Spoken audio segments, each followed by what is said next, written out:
आज विपक्ष दल जो नरेंद्र मोदी का इस अपील का विरोध कर रहे हैं, आज जो लोग नरेंद्र मोदी का इस अपील का विरोध कर रहे हैं, उन लोगों को एक बार ये 2013 का वीडियो देखना चाहिए।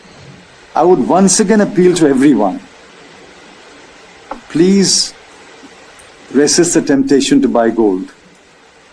And we can have it for 6 months, 1 year, almost minimal gold imports into the country. It will dramatically change. ये वीडियो है 2013 का, तब का तत्कालीन वित्त मंत्री पी चिदम्बरम थे। पी चिदम्बरम हमारे भारतवासियों से अनुरोध कर रहे हैं कि कम से कम 1 साल तक सोना ना खरीदे, खाने वाले तेल ज्यादा इस्तेमाल करने से बचे, कम इस्तेमाल करें, बेवजह ट्रैवल न करें, अपनी छुट्टियां बिताने बाहर न जाए, पेट्रोल और डीजल की खपत कम करें, मेट्रो से सफर करे, पार्सल रेल से भेजे और कार का कम इस्तेमाल करें, घर में बैठे।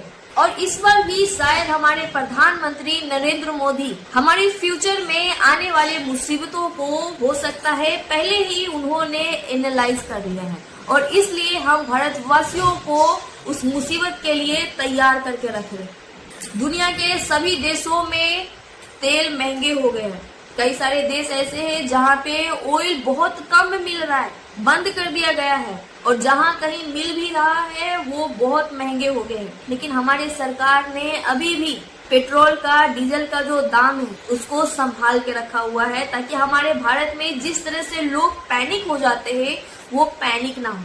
हमारे नरेंद्र मोदी का कहना है कि जिस तरह से मान लीजिए कि संडे है, किसी को संडे को छुट्टी मिला तो चलो दीघा घूम लेते, हरिद्वार घूम लेते। नरेंद्र मोदी का यही कहना है कि विदेश यात्रा ना करें, विदेश में शादियां करने से बचे, वर्क फ्रॉम होम अपनाएं।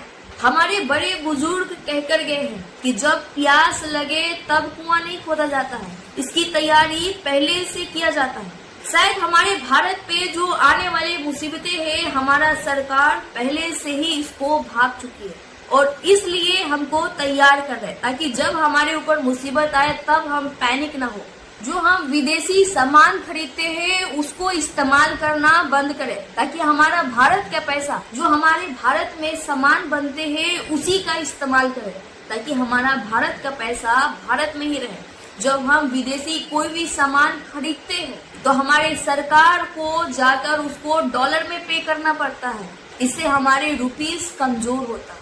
अगर हम अपने देश में ही बने हुए प्रोडक्ट खरीदेंगे तो हमारा भारत का पैसा भारत में ही रहेगा, और विदेशी जो सामान है उसके मुकाबले हमारे भारत के जो सामान है उसके दाम भी कम होते हैं।